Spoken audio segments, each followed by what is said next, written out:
Welcome to the Love Your Story podcast. The most beautiful flowers and plants bloom with fertilizer, water, and light. Today's guest, Carrington Smith, says in her book, quote, "I had been told to shut up and not tell my story. It makes people feel uncomfortable. But the truth is that my power, my secret weapons, my gifts are in my story. That is where I discovered the authentic me, where I discovered the gifts, the buried treasure in all the shit," which turns out to be the fertilizer, right? "It is in the debris of life, in the fire, that I found out who I was and what I was made of," unquote. Stay tuned for my interview with Carrington. She's here. Carrington, say hi. Hi, thanks for having me. You bet. To hear her story and this process of blooming that she has so beautifully come through.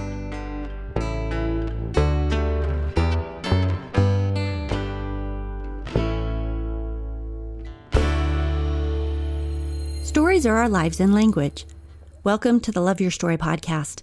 I'm Lori Lee, and I'm excited for our future together of telling stories, evaluating our own stories, and lifting ourselves and others to greater places because of our control over our stories.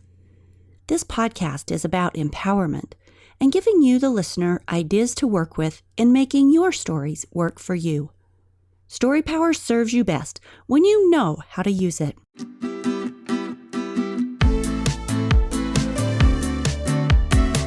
Carrington Smith is the author of Blooming, Finding Gifts in the Shit of Life. What a title.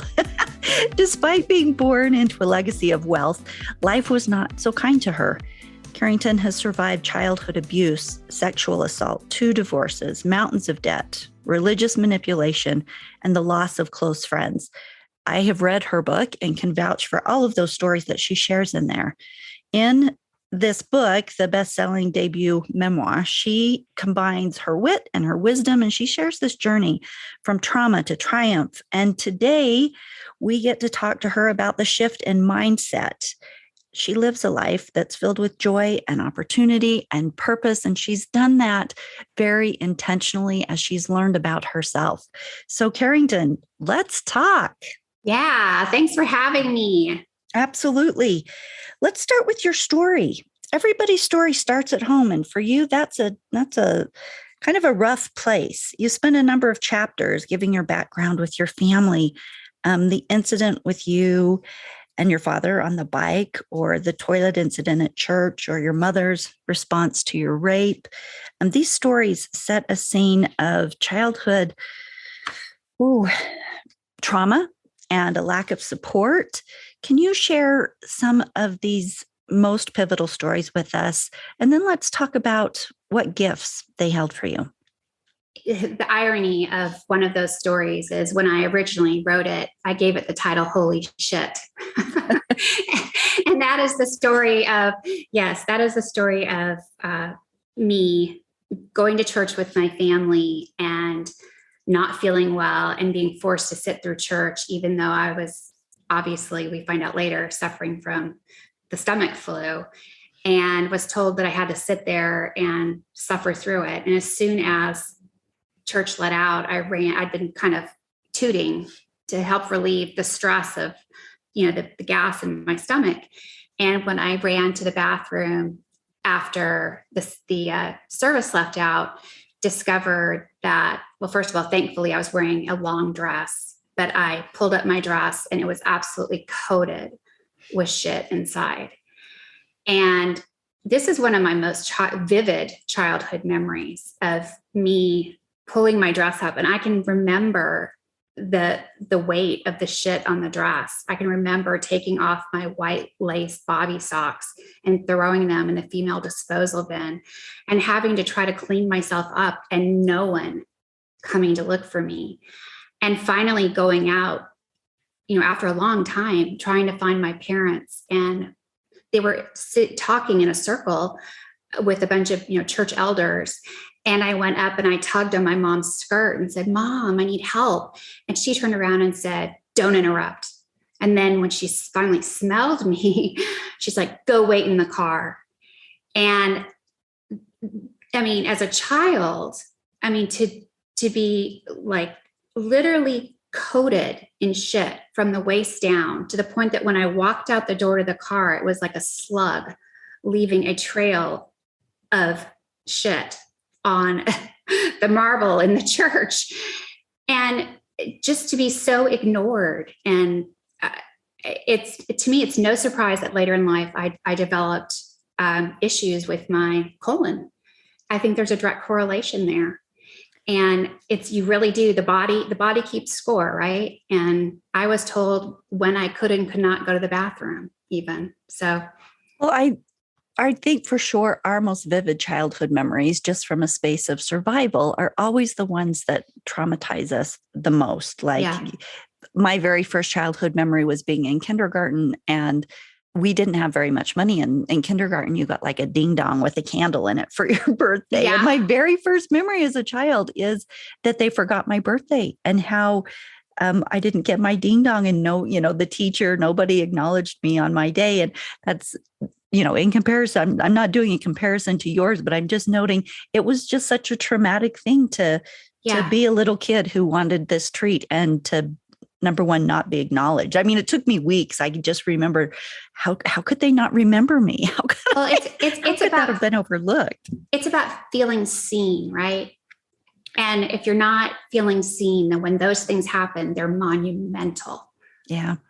Well, and your story, as a parent looking at that, you could see how, parents all the time are saying, oh, don't interrupt, go stand back. But this story, piled on all the other stories that you shared in the book, show that it's not a single incident of a parent being, impatient with a child at church. It's actually something much, much more than that. Tell us about the story with your dad and you on the bike. Yeah. So my dad decided that he wanted to take the entire family on a bicycle trip around the neighborhood. And we lived on this cliff overlooking the water. So to go on the lower part of the circle, you had to go up and down these huge hills. And this is back in the day when we had those bicycle seats on the back of the bike where there was no place to put your feet. Nowadays, this is unthinkable, but I was sitting on the back of my father's bike, being the youngest child and not able to ride my own bike yet, and holding my legs out for this long period of time. By the time we got to the top of the hill, I was just begging him to stop. Dad, I can't hold my legs out any longer. My legs are killing me and killing me. He's like, stop whining. We're almost home. Stop whining. And as he finished saying that, my leg just collapsed from fatigue. And my foot got stuck in the spokes of the bike and twisted around backwards. And my ankle popped out of the socket. And I could see the exposed bone. There's blood pouring everywhere. And my foot is backwards. And I'm screaming. And I'm just feeling so just betrayed by my father. And I get picked up and carried into this neighbor's house and put in the kitchen sink while he runs off and gets the car and all of that. And it was just this complete lack of sensitivity of just being deaf to your child crying out, like, I can't take it anymore. And it was one of the reasons that story is so important in my life is it's a recurring theme of how many times can I scream out, I can't, it's enough, it's enough, it's enough, I can't take it anymore. And it would take me getting to a massive crisis before anybody would say, oh, gee, maybe we need to pay attention to her. But yeah, in that situation, I mean, it was a bloody mess. So, wow, I can only imagine. And, when you tell the story in the book, there's also, more of an explanation about how many times you asked your father to stop, and just his uncaring. Your father was a doctor, and there are a lot of things that come up in the stories of, even though he has the skill set to help you in so many ways as you need it, he never makes the time or the effort. In fact, sometimes, contrary, right? He sounds like, well, let me just say, you said here in the book that what you learned, so the bloom that came off of the gift that came from this relationship with a really narcissistic father was that you learned how to recognize evil. Yeah. That evil, that's a strong word. That's a strong claim. Yeah. Well, I wouldn't have recognized it had I not read the book by M. Scott Peck called People of the Lie. And my intuition, my subconscious was, started recognizing evil as a very young child. But I didn't understand that's what I was recognizing until I read that book, and it really crystallized for me that that's what was happening. I did hear a podcast recently where they were talking about how the subconscious and the analytical mind, as a child, your subconscious speaks much more loudly, and you don't develop that analytical mind until, you're like around 10. And so it's funny that I remember as a child saying things about people with no filter. There was no analysis. I would meet somebody and say, I just met somebody that there was a man that came over to our house for a Bible study. I tell that story in the book about how he shows up and I meet him and I literally take my parents aside and say, never let that man in our house ever again. And they thought I was nuts. And I said, no, I said, he's been to prison for rape and he'll do it again. And again, they're like, where is this coming from? And sure enough, a few months later, he was kicked out of the church for that reason. How old were you? I was like 7, 8, 9, around that age. How did you know what rape was at that young of an age? Well, I think what happens is that our subconscious is picking things up constantly before our consciousness is. And when I was like 4 or 5 years old, I was walking to school with my sister, and we saw a man expose himself to us and called the police, and that's a whole other story. But I think because of that experience, I had been exposed to sort of this inappropriate male energy. And we also had talks about the birds and the bees and that sort of thing at a much younger age. My mom had a tubal pregnancy. And so I think that between those two things, I had an understanding, but I was able to pick up on that energy and immediately speak to it and say, this is one of those things, stay away from it. Yeah.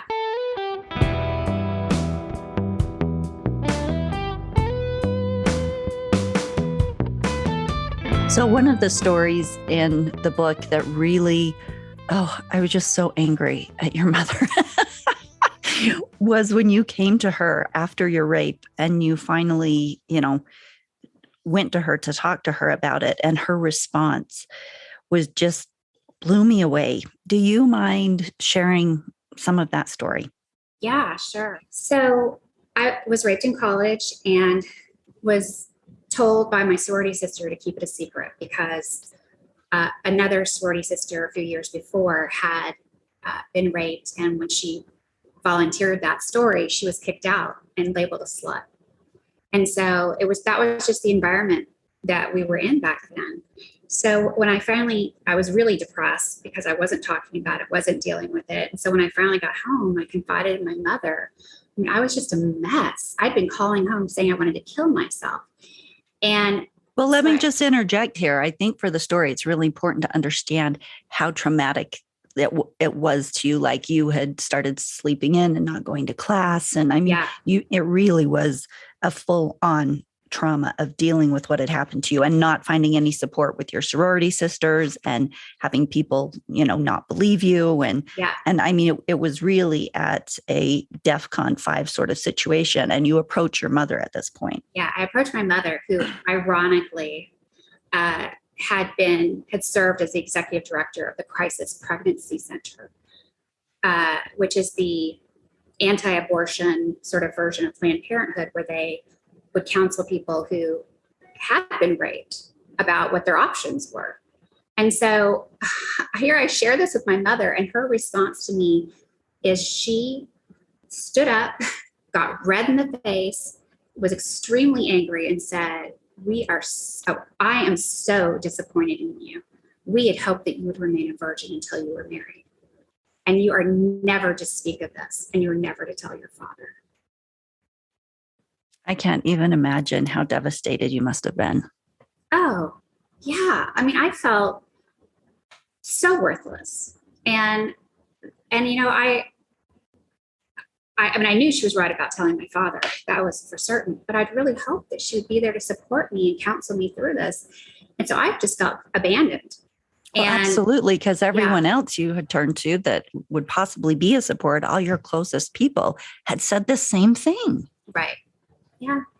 So it wasn't, so I didn't speak of it. And I didn't talk about it to anyone for 6 years. And this is one of those great life lessons. And that is, I did learn very personally that when you say that you don't want something to define you, and that to you means that you don't talk about it, and because you don't want to experience the shame of saying something happened to you that you're embarrassed about, it's the most detrimental thing possible, because that trauma just festers, and it ends up showing up in your behaviors in other ways. And it wasn't until I did start talking about it and dealing with it and getting therapy that I began to heal. And how long did that take? Well, I mean, initially, 6 years was the first time I ever spoke of it, but it took a number of years of getting therapy. And even after getting therapy, still kind of, I mean, I have to give some credit here to Brene Brown, because it's her thing about owning your story and understanding that, wow, if I actually finally speak up and own my story and claim this as part of me and see that it is part of the fabric of who I am. And actually some good things came of this. And that is when you are tried. I mean, if you think about, iron, the hotter stuff gets, the stronger you become. And so because I had survived this, I had this incredible emotional resilience. And that in turn bred a quiet confidence. And people would tell me I had presence. Like I would walk in and just own the room. And I never really could put my finger on that. But as I looked back and really explored the shit in my life, I realized that came from that experience. I think that is so fabulous to acknowledge, so fabulous to recognize, and so fabulous to share, because when people are in those dark places, when they're just getting beat up, and like you did year after year after year, there were just more things piled on, which you share in the book, your story, but to be able to look at it and to find how those things fertilized in you the blooming that came out later, which is, of course, where you get the title of your book, which I think is just, really brilliantly put.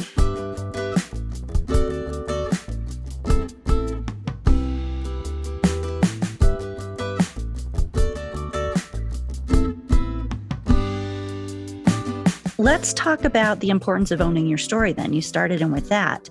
In your experience, how did you do this? Well, so it's kind of ironic, because I ended up, I practiced law for 7 years, and then I ended up becoming an executive search professional. So, I moved CEOs and general counsel and people like that, top level executives around in companies. And in that process, I interview executives on a regular basis. And I would ask people this question, which is, we all have moments in life that define us. Can you tell me about one of those moments and how it shaped you? And someone finally said to me, well, what about you? And I'd always lived in fear that somebody would ask me that question.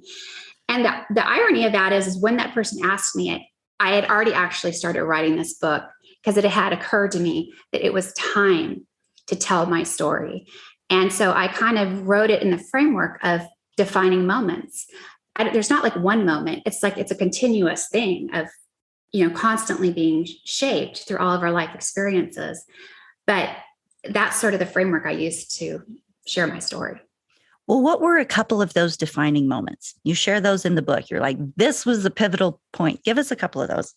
The one that's like the most clear is when I was in law school, driving home at night from the French Quarter.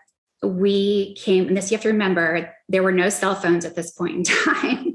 So, and where were you living? Where were you at school? I was in New Orleans at Tulane Law School, and driving home on St. Charles Avenue, which is the big thoroughfare from the French Quarter to where Tulane is, uptown. We came across this man who was bloodied and in the middle of the road. And so I had a girlfriend with me, and I was like, we have to stop. And she's like, you're crazy. And I said, well, I can't in good conscience leave this man bloody in the middle of the road. I mean, he was smack dab in the middle of the road. Somebody else will come along and hit him. And I immediately recognized this moment as the Good Samaritan from the Bible. And I knew which role that I needed to play. There was no question in my mind. And so for me, this was one of those, it was God testing me. And I was like, okay, I know what's happening here. This is this parable, and I know what my role is.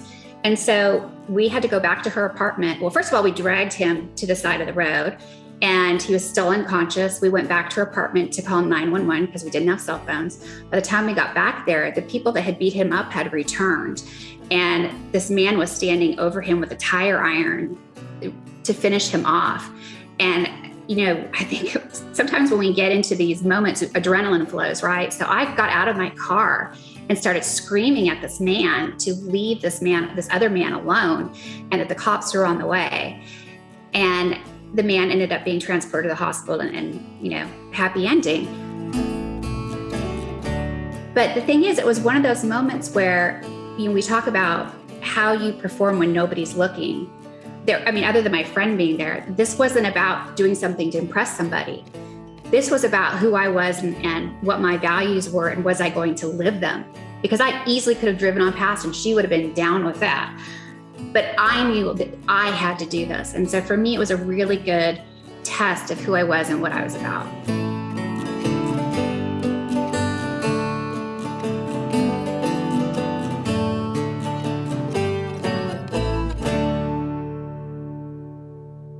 One of the things I get from reading your book, because, you tell it chronologically, is just watching how through each event and as time flows, you have different aha moments, and the coming to own your story and realizing the power in doing that. And these moments where something really shifts for you, like it's a line upon line, precept upon precept process. Life is not something that we just get figured out and go from there. Like we have one experience and then another and another, and we learn, and we have, like you say, those pivotal moments. I want to ask you, what was the power? What have you found is the power behind owning your whole big messy story at this point in your life? Wow. It's about living authentically. It's about letting go of what everybody else thinks and wants to impose on you. One of the big reasons I wrote the book is I think people have this perception of me. They just take one look at me and they make up a story about who I am and, what I look like, what my life is like. And one of the things I wanted people to understand is everybody has a story. Peel it back and you go, wow, I had no idea. I was so wrong about this girl. And so, my friends here in Austin really tried to keep me in the box and wanted me just to be the good time girl, happy-go-lucky, and not speak my truth and not evolve as a person.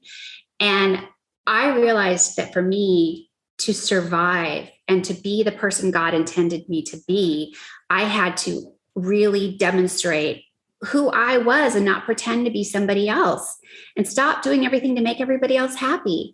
And so it was by living life authentically and being vulnerable with people that I really, came to own my power.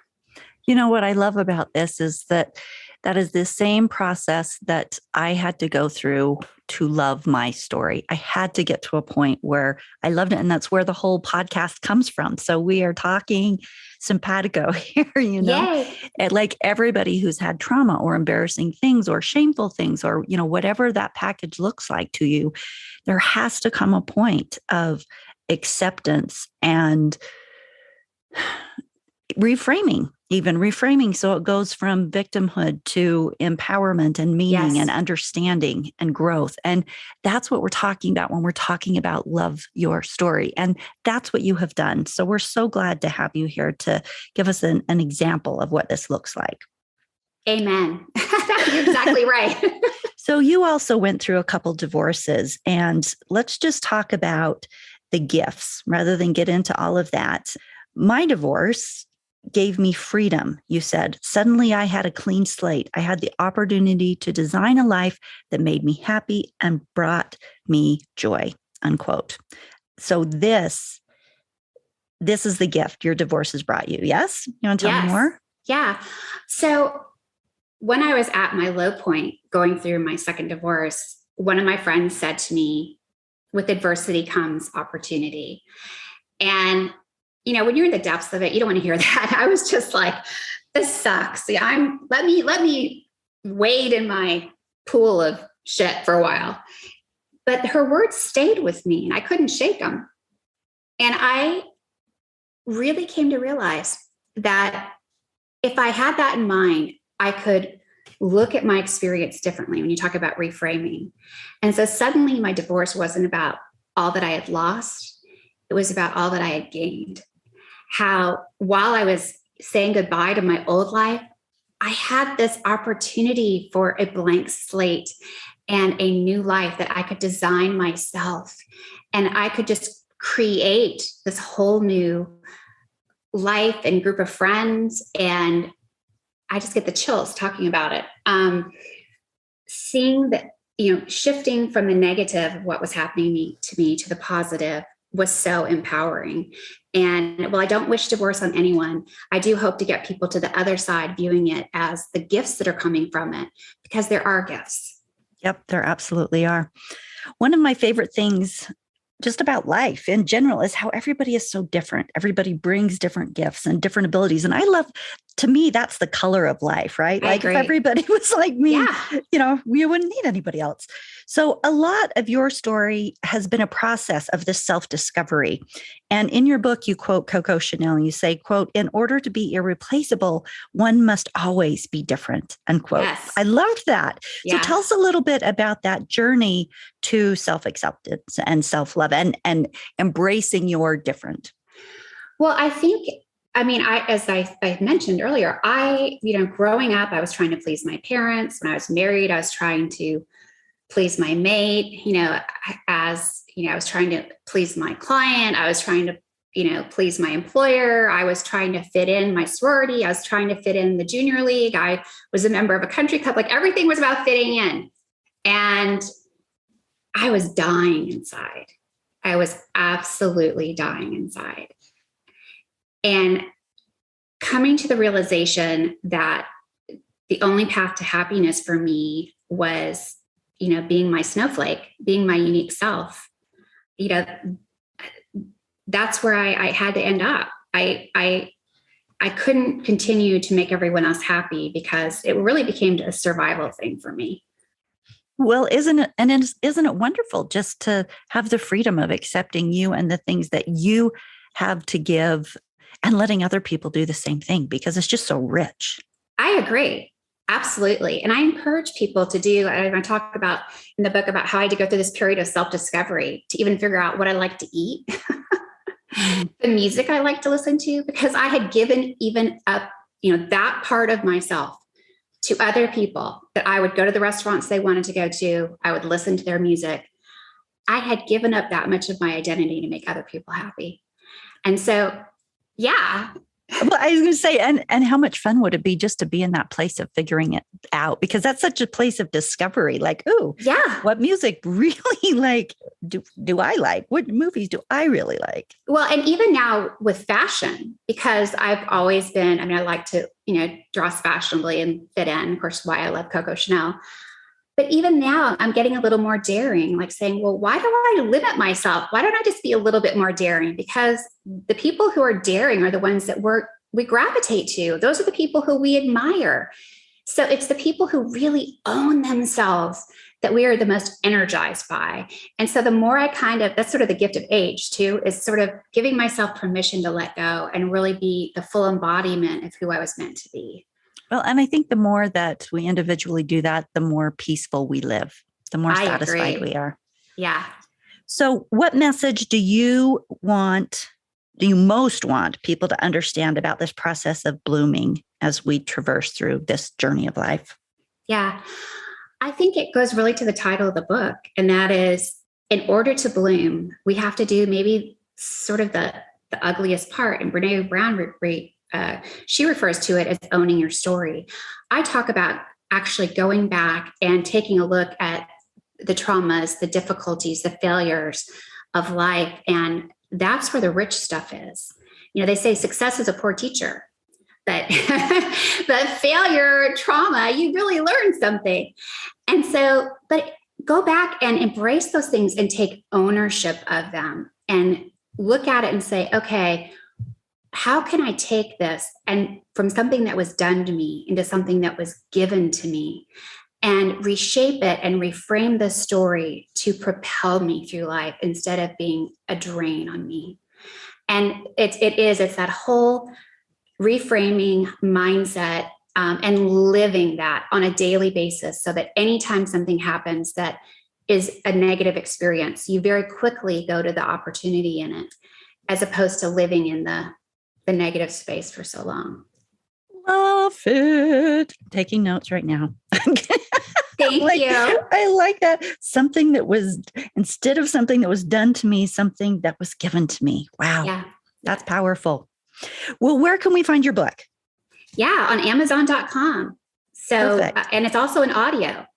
Oh, fun. Okay. Again, the book is called Blooming, Finding Gifts in the Shit of Life by Carrington Smith. And you are going to find the show notes on loveyourstorypodcast.com.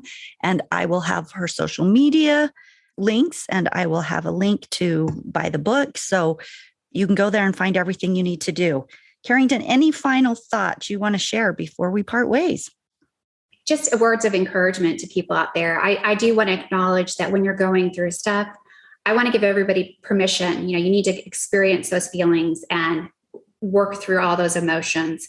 But I also want to leave people with that little piece of hope. And that is that as you go through that experience and heal, to look to reframe it and find the opportunity in the adversity.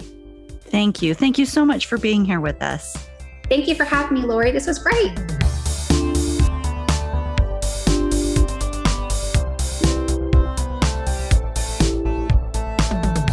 In each of the interviews on the Love Your Story show, our purpose is to share the stories of our lives and to learn from one another how we got through them. That's what stories do. That's one of the purposes of them. They inspire and they teach. Well, Carrington's book more or less sums up what we are doing here on every show. We are listening and we are learning how to bloom despite the hard stuff. But I think we're far enough along here to note that in the end, we can really thrive because of the hard stuff that we go through. We learn who we are as our character unfolds, and we learn and we grow through those things that happen to us, whether it's from our own choices or the choices of others. We become strong because we have to. We become empathetic because now we understand things that we didn't know before the fertilizer got shoveled our way. We become resilient because we learned to bounce back. We learned to regroup. We learned to stand back up. We bloom because of the fertilizer. This is such an important thing to embrace and understand, especially when you're in the low places, to realize there is purpose. It's a rough game, and it's one we often want to tap out of. But understanding how it's played can help a lot when the growth spurts happen. Your challenge this week is to choose one of your past challenges, something really tough that you went through, and to journal at least one page about what you gained from that experience. Just let it free flow. Nobody needs to see it but you as you write, just top of mind. And by the end of that page, and you can go on to more pages if you want, but you'll be able to dig through the stuff that you've put down, and you're going to be able to find a gift or two, or maybe three. They're always there. Have a beautiful week and share this right now. Just hit the share button, text it to somebody who you know, someone in your life who's struggling. We'll let the show remind them that there are gifts to be found in the hard stuff. And we'll see you in 2 weeks. Thank you.